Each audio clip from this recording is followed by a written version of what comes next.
Normally, I would be speaking to you in your classroom right now, but now it's just me and my broccoli friend over here, so we are getting creative. I know that we are all looking for new creative ways to learn during this time, so we at Growing Chefs want to help you.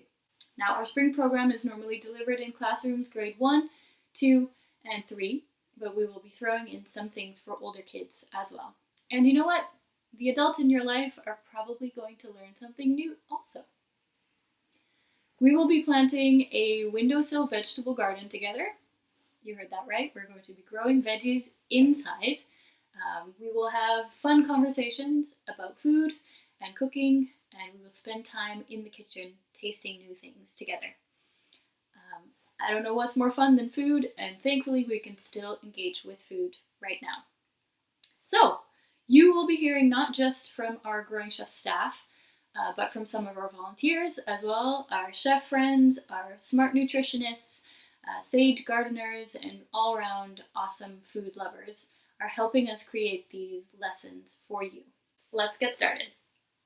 For our first lesson, we need a couple of things. So in this video, I will tell you what you need, so you will have time to go and find them before the next video. To grow a windowsill vegetable garden, you will need the following things. You will need seeds.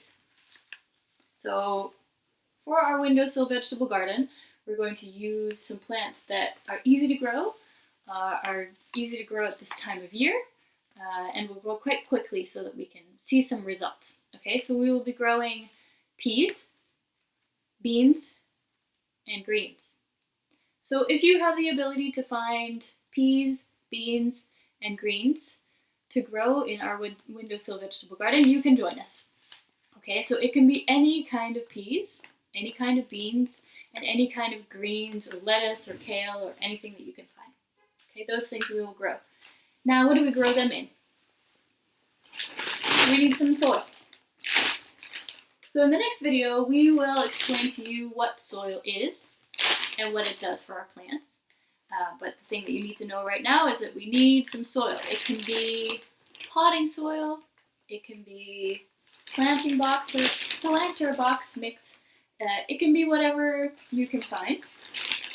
We don't need a whole lot of it, so just some of that will be good. Then we need something to put the soil in. So we can use little pots like this one, or I like using a yogurt container. So we have yogurt containers like these, or little pots like this one. This one has holes in the bottom, making sure that if we overwater by accident, the water comes out on the bottom. So my yogurt container doesn't have that, so I might ask an adult to help me put some holes in the bottom of my yogurt container. Okay?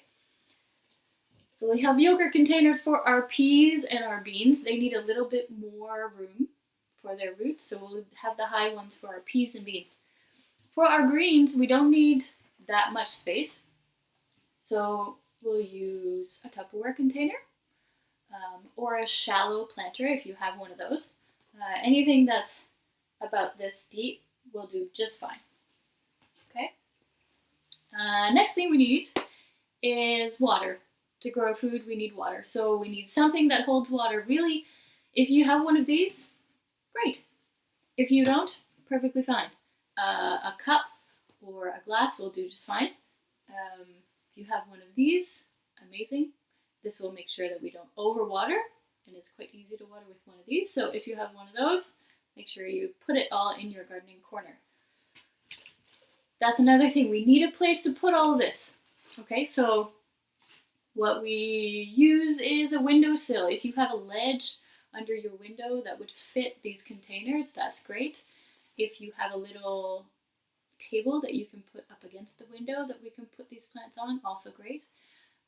Any window is fine. It doesn't necessarily need to be facing any particular direction. So long as it's close to a window, your plants will do great. So what we need to grow our windowsill garden is a windowsill, seeds, soil, a container, and something that we can carry water and water our plants with. So that's it. That's all you really need. So We'll chat about how to make this garden and what is going to make it work in our next video. Thank you so much for your patience while we reinvent ourselves and our programs. We are very excited to engage with you in this new way. Are you ready to grow some chefs at home?